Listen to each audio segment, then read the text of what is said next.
Welcome to the Futility Closet Podcast, forgotten stories from the pages of history. Visit us online to sample more than 9,000 quirky curiosities, from a house made of paper to an immortal pussycat. This is episode 118. I'm Greg Ross. And I'm Sharon Ross. In 1976, a mummified corpse was discovered in a California funhouse, and an investigation revealed that it belonged to an Oklahoma outlaw who had been shot in 1911.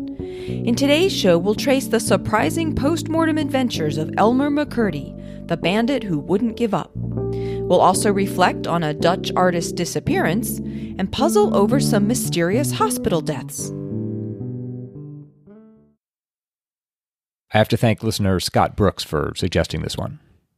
In December 1976, a TV show called The $6 Million Man was shooting on location in a funhouse ride in an amusement park in Long Beach, California.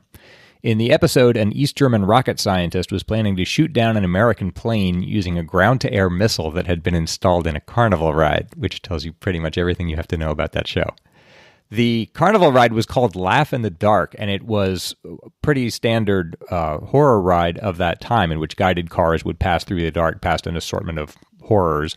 One of these was a mannequin hanging from the wall with a noose around its neck, and the whole mannequin had been painted this strange day-glow orange color.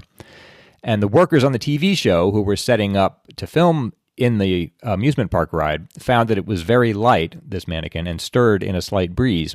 Someone guessed that it was made of papier-mâché, and a worker named Chris Haynes pulled on one arm, and it came off in his hand, to his surprise. Underneath, the exposed area was not plastic, as you'd expect to find in a mannequin, but dark and textured, and at the center of it was something that looked like bone. And in fact, it turned out that this body was a completely desiccated, mummified human body, which shocked and horrified everybody. A police detective took this severed arm to the Los Angeles County Medical Examiner and presented it to a senior deputy medical examiner there named Joseph Choi, who determined that, in fact, it was a human arm. He judged it based on its dark brown color to belong to someone of South American, Indian, or Mexican extraction, but couldn't be sure. He thought that perhaps it had been smuggled across the border and sold to a medical school at some point. No one even knew how old this thing was when it was discovered. At his order, they collected the whole body from the funhouse and delivered it to the coroner's office. And they did an autopsy on it. At the autopsy, Choi wrote that the nose and facial features appeared to be Caucasian and that the decedent had been in his mid-30s or 40s at the time of his death. And then a whole laundry list of very strange things came out in the autopsy. First of all, there was a Y-shaped incision above the clavicle, which showed that the body had already been autopsied at least once previously. No one knew when. He also noticed a small dimple just to the right of the right nipple, which at first they thought might have been made by a chest tube from a tuberculosis patient, as the body seemed to date from about the 19th century, so that may have happened to him at some point. But it proved, in fact, to be a gunshot wound. They never found the bullet, but they did find the copper jacket belonging to one, and that turned out to be of a type that had first been used around 1905 and last used just before World War II. So there's this growing window of evidence, or shrinking, I suppose, that tells them when the body must have been killed. And interestingly, they tried to x-ray the body, but found that it was opaque. At some point, it had been packed with a radio-opaque material, which turned out to be arsenic, which it turns out was once used in embalming and isn't anymore. So that helped them further narrow the window of when this man had died. It turned out then that he'd been shot apparently in the chest sometime between 1905 and 1930. The bullet had entered his chest, but then traveled down through his abdomen. So he'd either been fired on from above while he was standing, or he'd been lying down and the bullet had been traveling horizontally. But that's all anyone knew. A couple more oddities. In his mouth, they found a penny dated 1924, as well as several ticket stubs, one reading Louis Sani's Museum of Crime, 524 South Main Street, Los Angeles. It sounds like a bad detective novel. Sounds like an incredibly bad detective novel. This occasion, they reported this to the public, and there occasioned a whole lot of newspaper coverage, as you can imagine. And some people speculated some connection to an unknown Oklahoma outlaw whose name had been Elmer McCurdy. McCurdy had been born in Washington, Maine, and discovered at the age of 10 that he was illegitimate, which his family said made him unruly and rebellious. He'd made a promising start as a plumber, but lost work in an economic downturn and eventually headed west from Maine and reached Iola, Kansas in 1903. A local paper described him as, quote, an industrious young man who had gained access to the better society circles of Iola and classed among his friends many of the well-known people of the town. But his employer at a plumbing shop there noted his addiction to drink, and during one drunken conversation with another plumber, he admitted that he was living under an alias because he'd killed a man in a barroom brawl in another state. This may not have been true, but it was enough to get him fired. So he bounced around through a succession of other occupations. He mined zinc in Missouri, then joined the U.S. Army in November 1907, was stationed back in Kansas. In 1910, he got an honorable discharge and started to apply. He'd worked with explosives in the Army and started to apply those to a life of petty crime. He participated with varying success in the robbery of a general store, a bank, and a train.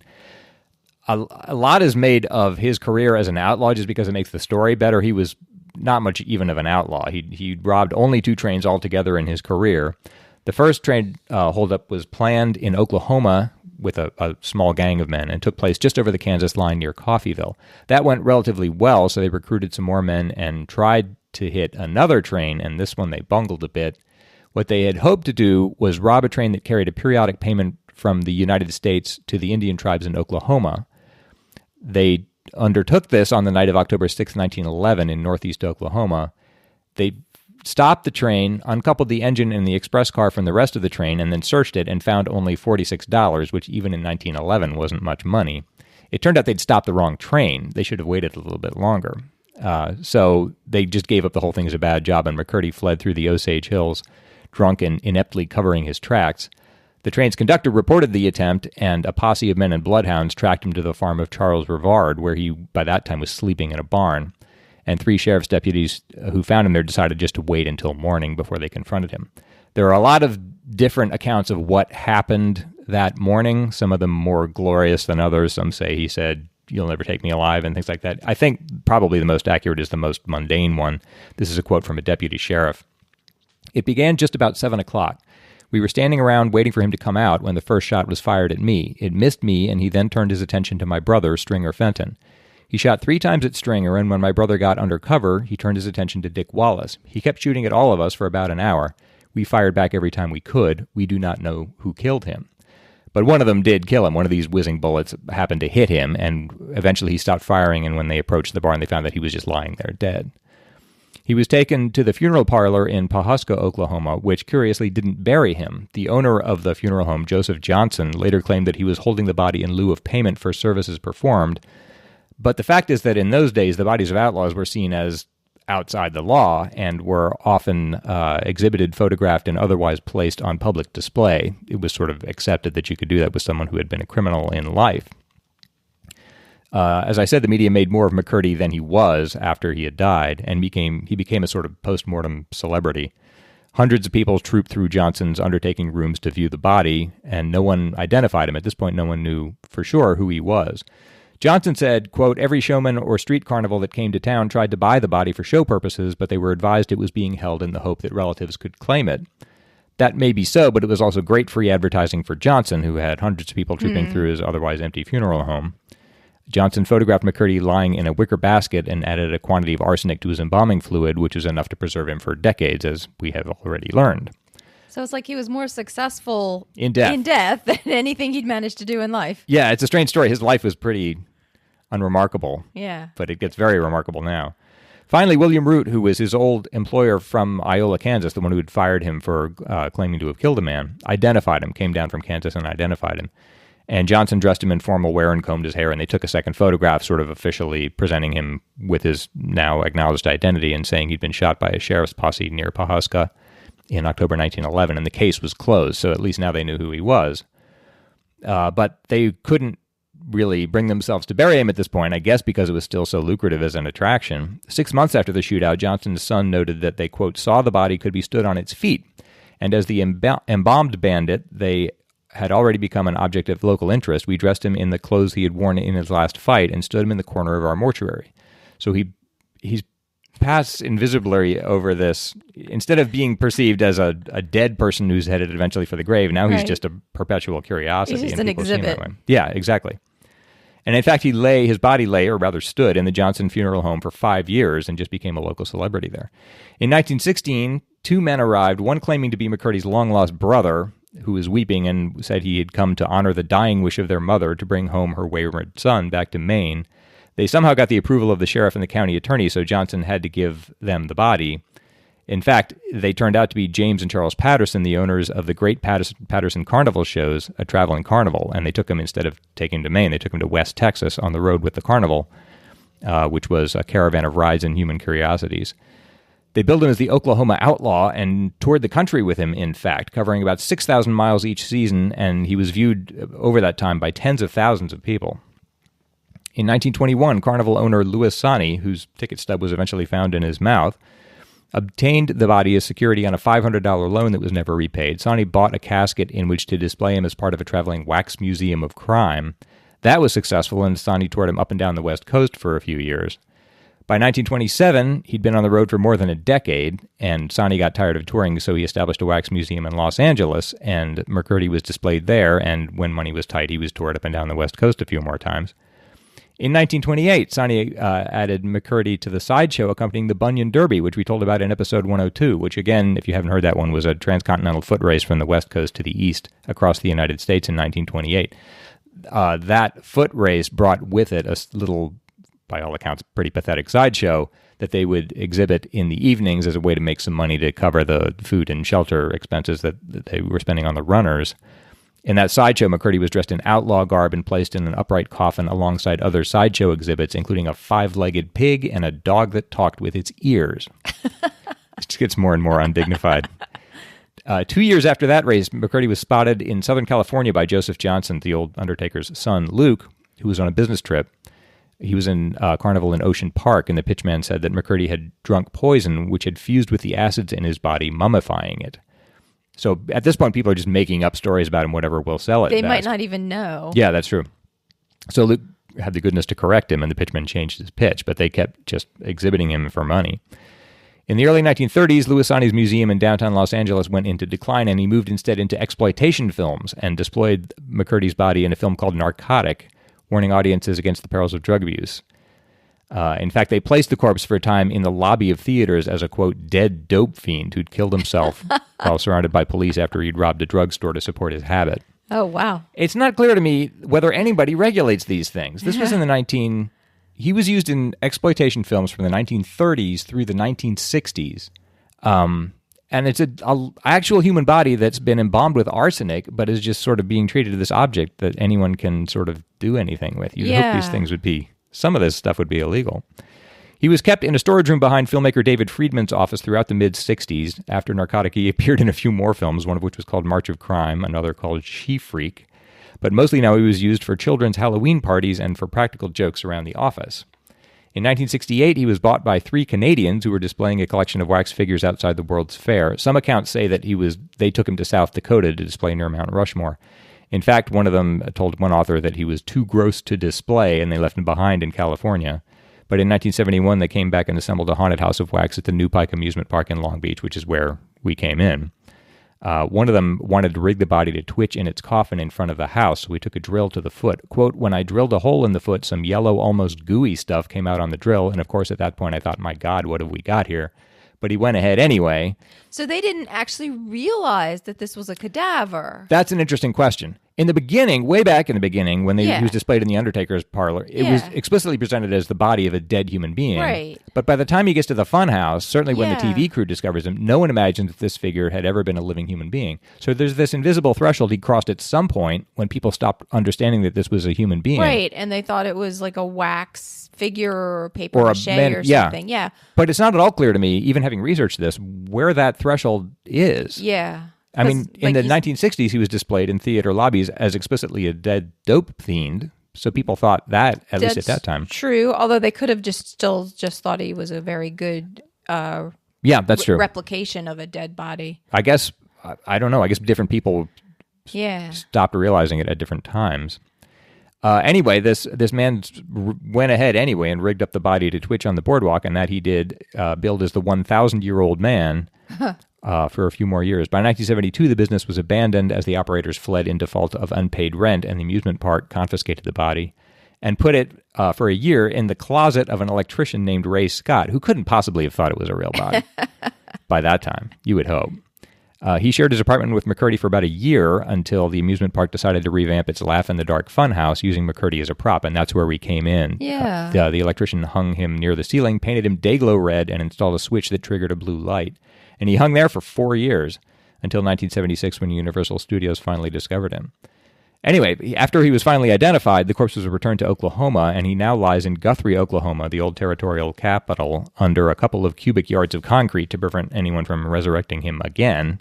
We run into that a few times. They did it with Lincoln. Yeah. And finally was accorded some measure of dignity after all these years. From a newspaper account of McCurdy's April 1977 burial is this excerpt. A black glass-sided hearse drawn by 2 white horses took McCurdy's body from a funeral home in Guthrie, about 30 miles north of Oklahoma City, to the windswept cemetery where he was buried among several other Old West outlaws, including Bill Doolin and Little Dick West. That was in 1977.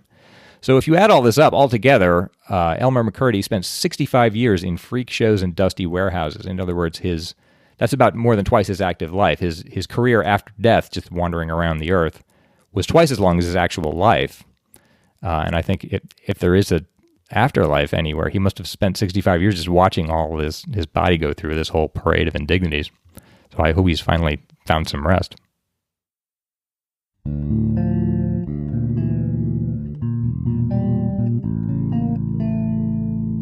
This episode is brought to you by our patrons and by Harry's. You know how razor companies keep putting out new models and raising their already high prices?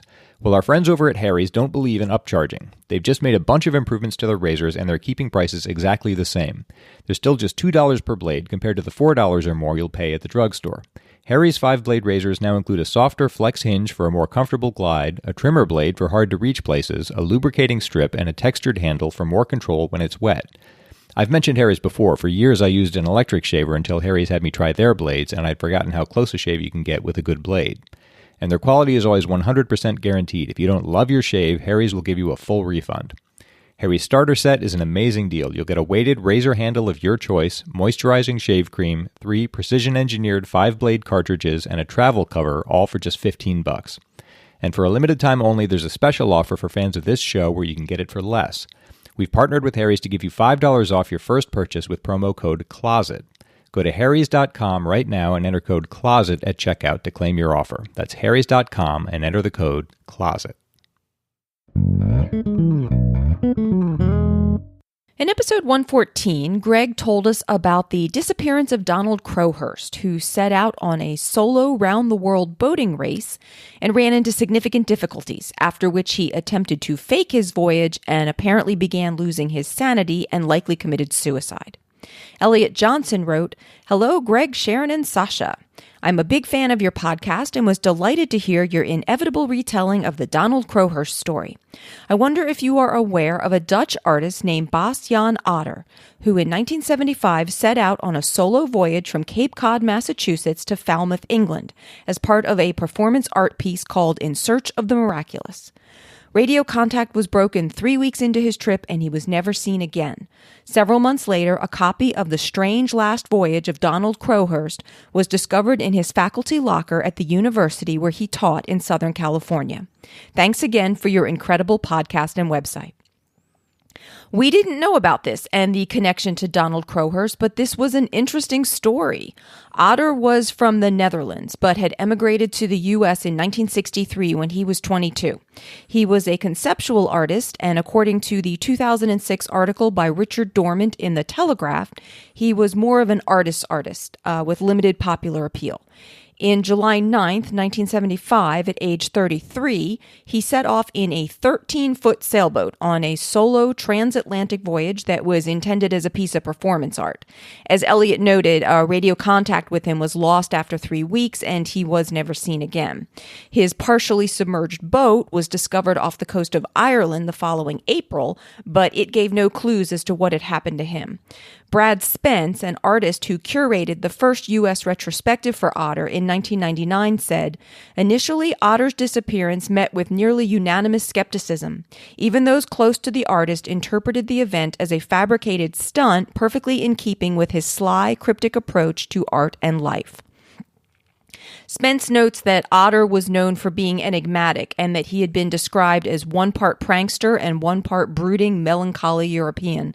Finding the copy of The Strange Last Voyage of Donald Crowhurst in his locker added to the speculation that Ader's disappearance was either a hoax or perhaps an intentional suicide. Ader's widow said that after Ader's disappearance, someone wrote that Ader had said he might disappear for 3 years and then return. She didn't believe that that's what was going on, but in the back of her mind, she kept thinking that she would give him 3 years to show back up, and if he didn't, then she would finally believe that he really was dead. Other sources note that she was always convinced that Ader had intended to reach England. She said that he had thoroughly researched his trip, had taken with him navigational books, a camera, a tape recorder, and notebooks to record his experience. Also, the voyage was only part 2 of a 3-part performance piece. There had been a choir performance of sea chanties the night before he left, and Ader had arranged a similar performance to take place in Amsterdam after his arrival there as the final piece of the whole work.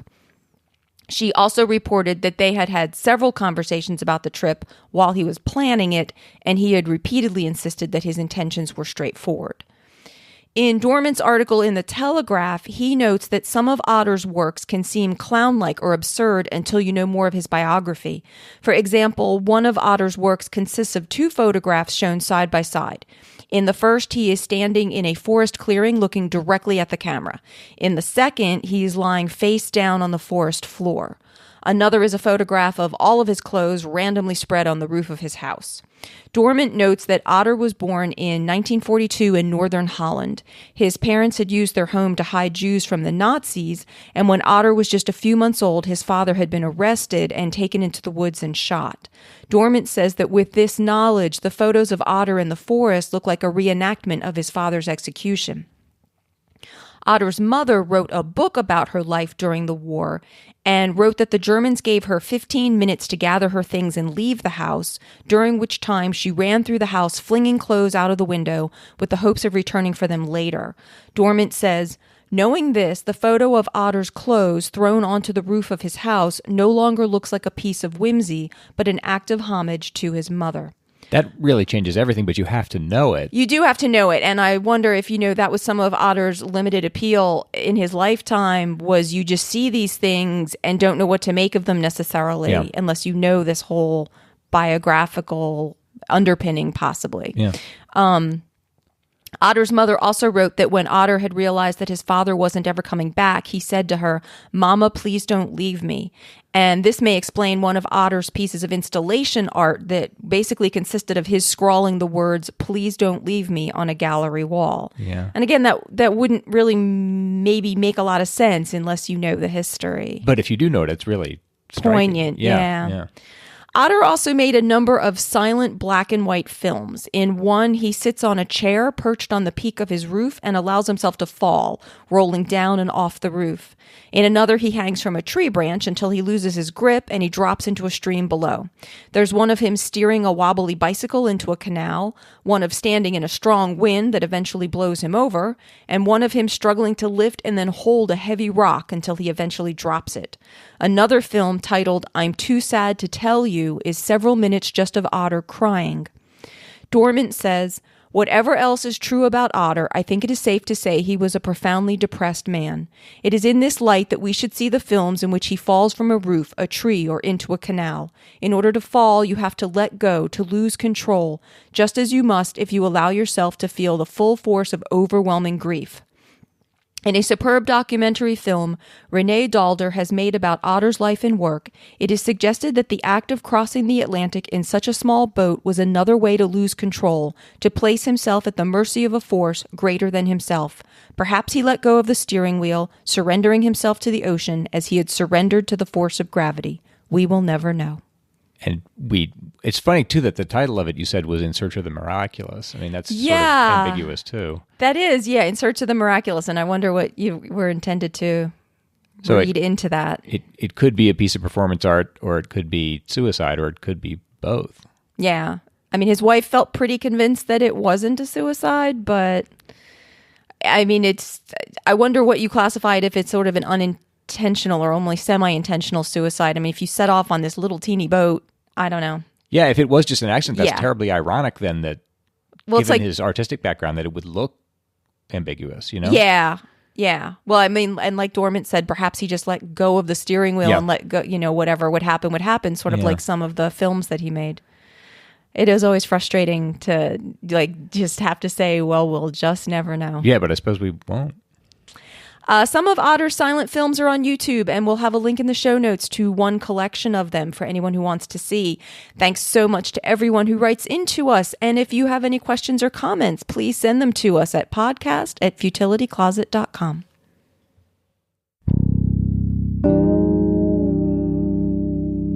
It's my turn to try to solve a lateral thinking puzzle. Greg is going to give me an odd-sounding situation, and I have to figure out what's actually going on, asking only yes or no questions. This is from listener Stephen Jones.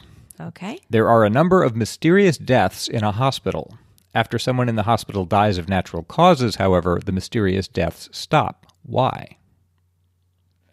Okay.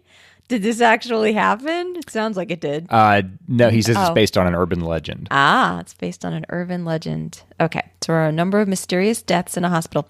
Does it matter, were the deaths affecting a particular demographic group? I'll say no. Okay, like newborns or the elderly or women versus men. I think I'd have to say no. You didn't? Okay. The people that died, did they have any characteristic in common among all of them? Yes. Okay. Were the people who were dying hospital patients? Yes. Oh, okay. Hospital workers are dying. That would have led off to so many interesting things. Okay, so some of the hospital patients are dying in what's considered mysterious circumstances. Yes. And then somebody dies naturally, the person who was the perpetrator? Oh, okay. The person who died, was that a hospital worker? The person who died of natural causes? Yes. Yes. Yes. So somebody was contributing to all of these deaths, and then that person died of natural causes, and the mysterious death stopped. For that reason, yes. Yes. Okay, so I have to work out. Okay. Do I need to know what job role the person who died of natural causes had? Yes. Yes. Of course you do. I don't know how you do this. Yes. Was it a doctor? No. A nurse? No. Somebody in administration? No. A cleaning person? Somebody who would be responsible for cleaning? Yes. Okay. Was the cleaning person doing something accidentally? What even led you to ask that question? You said a doctor, a nurse, someone in administration, and then went immediately to a cleaning person. Anyway, yes. Well, because I'm trying to think like who could potentially. Well, I'm just imagining scenarios in which a cleaning person could do various things that would actually lead to deaths. Carry on. And so just to be clear, the cleaning person was doing something unintentionally. Yes. Okay, right. Wasn't purposely going around poisoning people or something. Okay, so see, I came up with in my head lots of things you could do in a cleaning capacity. So now I just have to figure out which one. Okay. Were the deaths caused by some form of poisoning? No. Were the deaths caused by some form of electricity being cut or diverted from important equipment? Yes. Okay. So the cleaning person was like unplugging plugs that shouldn't have been unplugged. You're laughing at me. Do you know how long it would take me to solve this one? I thought I had one that would slow you down. Go ahead. So the cleaning person was unplugging something that shouldn't have been unplugged. Yes. Like to plug in a vacuum cleaner or something. Yes. Okay. 3 minutes and 11 seconds. Is there more to it? The cleaning person was unplugging vital life support equipment to plug in a vacuum exactly cleaner. Right. Stephen writes, this is based on an urban legend. A janitor working at the hospital was, unbeknownst to him, unplugging patients' life support systems in order to plug in his vacuum cleaner. After the janitor died of a heart attack, of course, the other deaths stopped. You just zero right in on these things. I don't understand how you do that. I don't always. I just do sometimes. Well done. Thank you for sending in that puzzle to us. And if anybody else has a puzzle they'd like to send in for us to use, whether or not anybody dies, we managed to find a very fatal puzzle. You can send it to us at podcast@futilitycloset.com. If you've been finding that lethal lateral thinking puzzles are an enjoyable part of your day and you'd like to chip in and help support our show so we can keep on bringing them to you, please check out our Patreon campaign at patreon.com/futilitycloset. We are really grateful to everyone who pitches in to help keep Futility Closet going. If you're looking for more quirky curiosities, check out the Futility Closet books on Amazon, or visit the website at futilitycloset.com, where you can sample more than 9,000 sapid beguilements. At the website, you can see the show notes for the podcast and listen to previous episodes. If you have any questions or comments about the show, you can reach us by email at podcast@futilitycloset.com. Our music was written and performed by the always impressive Doug Ross. Thanks for listening, and we'll talk to you next week.